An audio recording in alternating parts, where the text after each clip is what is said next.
said no dogs were allowed on the pier, but I didn't care. So I'm at Pismo Beach, Wharf, and Pier. And Pismo is a very interesting town. It has a very surfy vibe, a very California vibe. It's like the archetypical California vibe, in my mind at least. You know, that surfy, you know, that vibe we think about when we think of California. And it's interesting, I saw a nightclub over here that had a sign that said, not LA, not the Bay. So they really want to keep that vibe that's just for them. Down there, you can see a bunch of people surfing. On the other side, there are more people actually surfing. And this pier was first made because the farmers, they wanted to sell their stuff and the railroad was charging too much for them.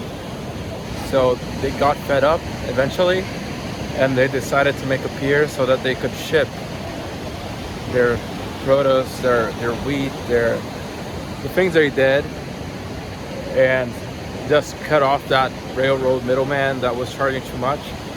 And it's also a story of resilience, like in Santa Barbara, but this time it's not because of fires, but because it's man trying to control nature and the environment.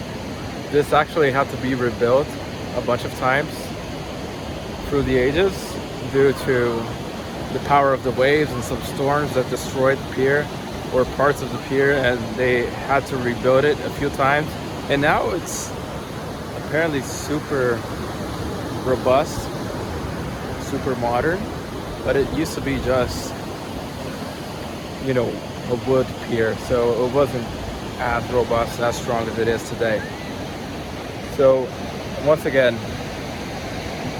Pismo is a story of resilience, a story of what people do when they are backed against the wall and they need to do something to make their living. In this case, for the farmers that wanted to ship their products and the railroad was ripping them off. And also how they managed to rebuild every time that nature decided that this pier wasn't in the place that it should be, or at least for nature. Nature doesn't care. So here they tell the story. So many times that they had to rebuild this, and I'll try to show you guys the other side. So the pier goes way up far,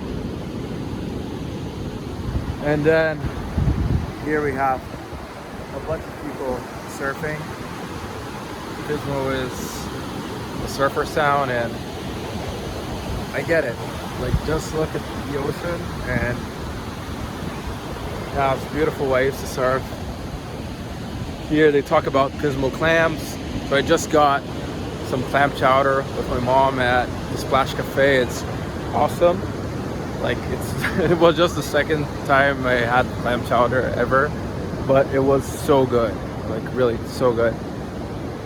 And yeah, this is basically what I had to say right now, like about Pismo Beach and how they managed to rebuild and became an awesome surf town.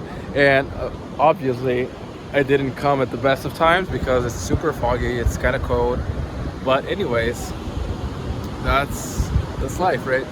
We can't control the weather and we just have to roll with it, have fun.